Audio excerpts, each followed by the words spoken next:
Hello मित्रांनो, जय लहुजी, जय भारत, जय भीम, जय संविधान। मी प्राध्यापक डॉक्टर मच्छिंद्र सकटे, संस्थापक अध्यक्ष दलित महासंघ महाराष्ट्र।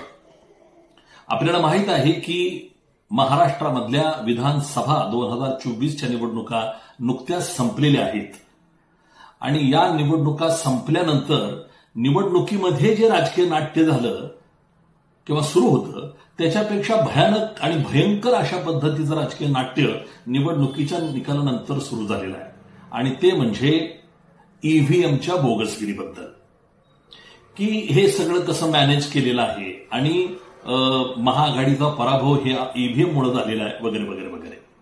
मित्रहो, या निवडणुकीमध्ये मी पहिल्यापासून एक मुद्दा सातत्यानं मांडत आलोय आणि तो मुद्दा म्हणजे महाराष्ट्रातल्या 288 ज्या जागा आहेत विधानसभेच्या, त्या 288 मधल्या 29 जागा अनुसूचित जातींच्या लोकांसाठी राखीव आहेत।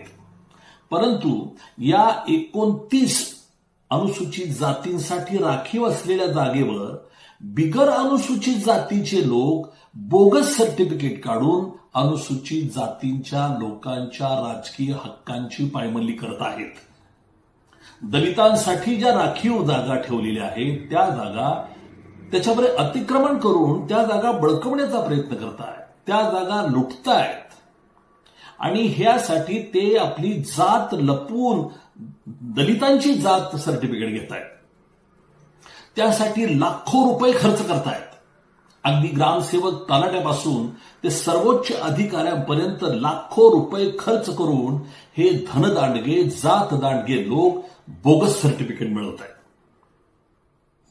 आणि या सर्टिफिकेटच्या जोरावरती हे लोक अनुसूचित जातीच्या जागेवर अतिक्रमण करतायत। यामध्ये जागा अनेक आहेत, परंतु विशेष गाजलेला मतदारसंघ जर कुठला असेल राखीव मतदारसंघ तर तो आहे सोलापूर जिल्ह्यातला माळशिरस मतदारसंघ।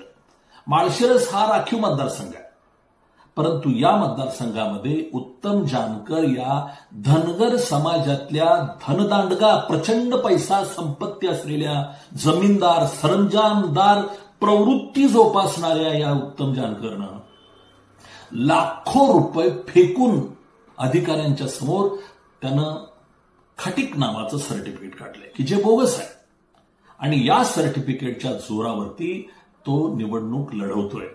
आणि खेदाची गोष्ट जर कुठली असेल तर शरद पवार साहेबांनी त्यांना उमेदवारी दिलेली आहे। फुले शाहू आंबेडकरांचं नाव घेऊन आयुष्यभर भाषण करणाऱ्या शरद पवारांनी एका बोगस माणसाला अनुसूचित जातीचं जागा लुटण्यासाठी अक्षरशः उभं केलेलं आहे। हा जात चोर आहे उत्तम जानकर आणि या जात चोराला सपोर्ट शरद पवार साहेबांनी केलेला आहे। हे मी सातत्यानं बोलत आलोय। आत्ता बोलण्याचं निमित्त असं आहे की निकाल लागल्यानंतर सगळेच महाआघाडीचे लोक ईव्हीएमच्या नावानं शिमगा करायला लागलेले आहेत। माळशिरसमध्ये मात्र उत्तम जानकरनं एक नवच नाटक सुरू केलंय। खरं तर याला लाज वाटली पाहिजे, मागासवर्गीयांची जागा बळकवून हा तोंड वर करून प्रेस कॉन्फरन्स घेत फिरतोय। तर या माळशिरस तालुक्यामध्ये मार्कडवाडी म्हणून गाव आहे। या मार्कडवाडी गावामध्ये आम्ही बॅलेट पेपरवरती पुन्हा मतदान करणार म्हणून त्यांनी स्टंट सुरू केला। उत्तम जानकर हा स्वतः निवडून आलेला बोगस आमदार तिथं जाऊन बसला आणि तिथं त्यांनी स्टंटबाजी सुरू केली। विषय काय आहे? विषय हा आहे की आम्ही ईव्हीएम वरती विश्वास ठेवणार नाही। मार्कडवाडीच का? माळशिरसच्या पश्चिमेला नात्यापुत्याच्या आसपास असणारी ही मार्कडवाडी नावाची गाव आहे। हे मार्कडवाडीमधलं मार्कड हे आडनाव आहे आणि हे मार्कड आडनाव फक्त धनगरांचं आहे।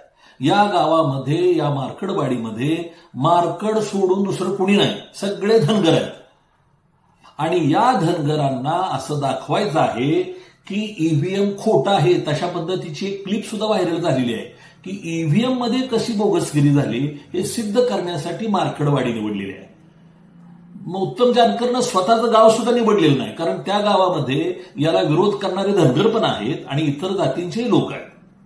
त्यामुळं त्यानं दुसरं कुठलंही गाव न निवडता 100% धनगर असलेलं गाव निवडलं, मार्कडवाडी। अर्थात त्याचं त्या स्टंटबाजी संपली, पोलिसांनी प्रशासनानं ते मोडून काढलं, हा भाग सोडून देऊया।